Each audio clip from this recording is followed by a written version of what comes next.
proportional response. Book 1, Chapter 17, Part 2. Those who make peaceful change impossible. Hannibal sat with tears streaming down his face and looked at Fearadhach, who wore an angry expression after Henry asked her if she was sure about the recording they'd just watched. Henry held up a placating hand. Of course you are. I'm sorry. I think my mind is trying to find a way to... Hannibal sympathized, and his respect for Fearadhach deepened as he watched her expression soften. She reached out and covered one of Henry's hands with her own. I didn't want to believe it either, but I am also far too acquainted with the kind of people who give these orders. Henry patted her hand and gave her a wan smile. Then his eyebrows drew together, and he continued. If I am reading this data right, it happened barely 3 hours ago. Fearadhach nodded again, and Henry tapped some controls. Several documents began to appear. Hannibal saw one word which made him gasp in shock just as Fearadhach hit another button and killed the display. Henry looked at her in murderous annoyance for a moment, blinked a couple of times, then nodded to her instead. Henry's eyes closed and, once again, tears leaked out. Eldia's hand on Henry's shoulder snaked around him, and her other hand closed him in a hug as she rested her head on that shoulder, trying to give some comfort.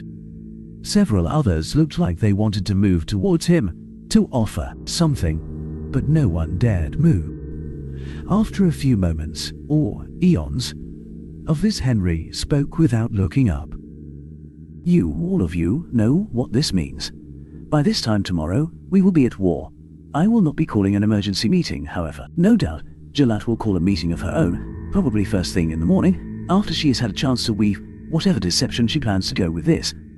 The most obvious one would be...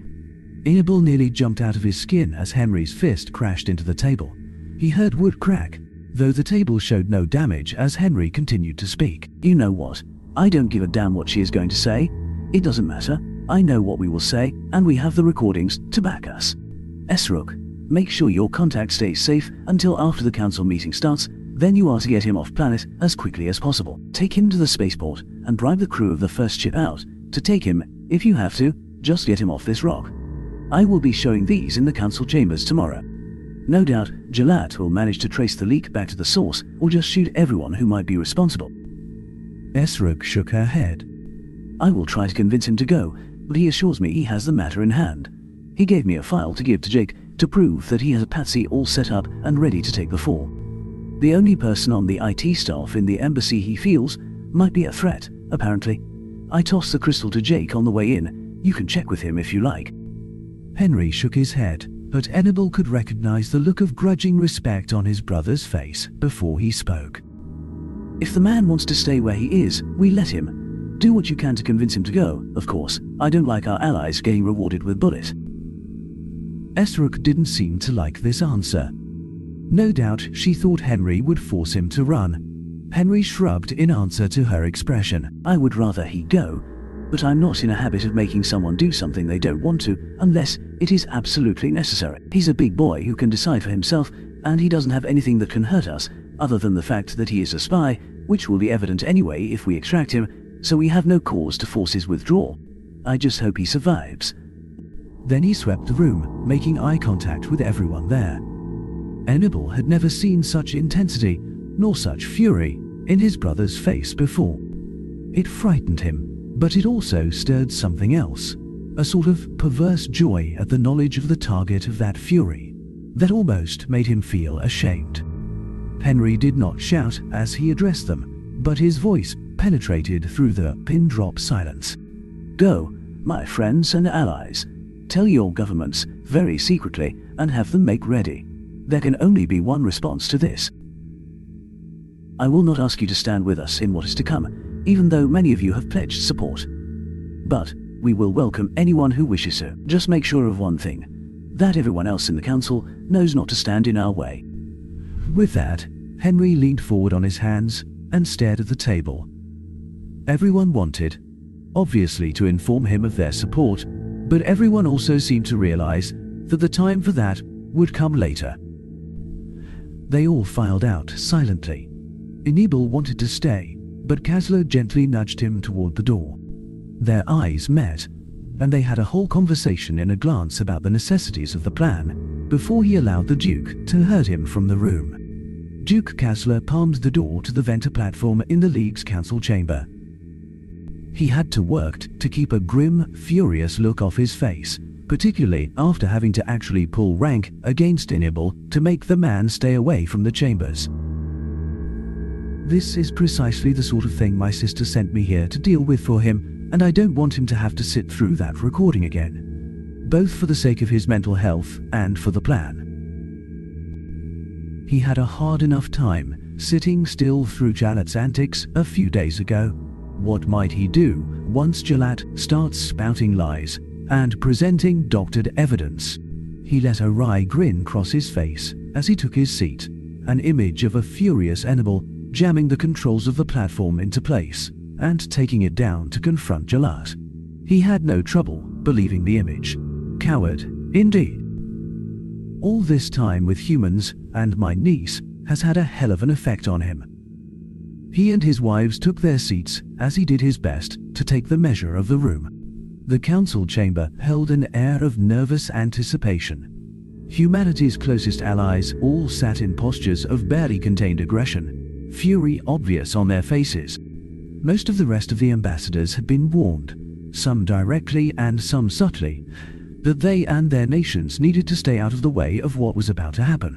But none had been given details of just what about to happen meant. The nervous anticipation began a slow build, and he sat close enough to the Thermican's booth that he could see Gallen's display lighting up with incoming messages. The furious bird sat there with his arms folded and ignored them all. Kasler nearly forgot to pretend surprise when the door behind him suddenly slammed closed, and the hard thuds of its locks slamming into place sounded behind him. Many of the other ambassadors actually did jump, though Kasler could tell that many of them were faking a reaction because it was expected. No one is really surprised. The announcement made it clear that this would be a closed session, and with top-level secrecy at that. Despite the fact that the slamming doors had not been a surprise, many soon grew restless. Kilintar usually liked to use that moment of surprise to make his grand entrance, but the door to the Prime Minister's rooms remained firmly closed. Kasler's eyes narrowed when he realized that the Zoltan platform stood empty. Where is Jalat? She should be on that platform. The Prime Minister calls an emergency and secret all-hands session and she doesn't appear. What is she playing at? Just then, the door to the Prime Minister's office opened and Kasler sat bolt upright in his chair and heard his wives do the same. Jalat strode through the door of the Prime Minister's office and out to the podium. Angry mutters swept through the chamber, and Kasler exchanged a curious glance with his wives, who both shrugged. Gasps and mutters started throughout the chamber, and many eyes turned to look at Henry. Kasler did not need to look. He'd spoken to Henry on the private channel before the meeting, and the man had been a tightly contained ball of fury. Instead, Kasler took a quick look at Ballod and Gaon, and found both of them looking around the chamber to gauge the mood of their fellow ambassadors. It took Enibal, my wives, both of those good gentles, Eldia and myself, to get Henry to even consider the possibility of calling for a vote of no confidence once the evidence he had was presented. Even then, I think the only thing that convinced him to let us try after he presents his evidence is that we were able to prove to him we already have the support needed to pull the vote off. Still, this move of Jalat publicly usurping Kilintar's authority is an unexpected move. And I don't like it when my enemies. Jalat wasted no time in trying to quiet the chamber or intimidate anyone. She simply stepped up to the Prime Minister's podium and spoke. Last night, Prime Minister Kilintar suffered a fall which led to serious injury. His life is not, and has not been, in any way in danger. However, his injuries are sufficient that the medical staff has recommended he take an extended leave of absence. Kilintar has served this council tirelessly for decades, and resisted the advice of his doctors, but finally conceded the point. Therefore, pursuant to the League Charter, Section 430-7, Kasler heard a collective gasp, and shot a look back at Euro. He expected her to be looking up the relevant sections, but she just sat there with a look of resigned fury. He saw a tear fall from her eye as she hit a button on her wrist. His screen was displaying highlighted sections of the charter even as Jalad continued to speak. Paragraph 13, Article 27. I, as the ambassador of the Prime Minister's nation and his appointed second, hereby assume the mantle of acting Prime Minister on a temporary basis, with the authority and duties of the Prime Minister. I take this heavy burden willingly and out of civic-minded duty, as our League enters a time of great crisis, even beyond that of having a Prime Minister suddenly stricken. Kaslo tuned the woman's flowery words out as he read the highlighted text of the charter and his hopes for the day, for the League, and for the lifespans of millions of sapients died at the end of Jalad's forked tongue. This effectively forbids a vote of no confidence while the Prime Minister is away on medical leave. Sure, it is not technically impossible, but the vote percentages required would have been improbable to get even when the League was founded. Now, she concluded her speech and looked through the room. Kaslo looked up from the display just in time to meet her eyes, and she gave him a clearly self-satisfied smirk. You fool! You damned fool! You are a dead woman. The humans will accept nothing less than your head after what you have done. Yours is one of the lives I was trying to save. Gods and goddesses alone know why. He felt a tear fall down his cheek, and her smirk deepened as she misunderstood his pleading look. He hardened his heart and countenance, forcing himself to sit up straighter. As soon as she looked away, he looked down at Henry.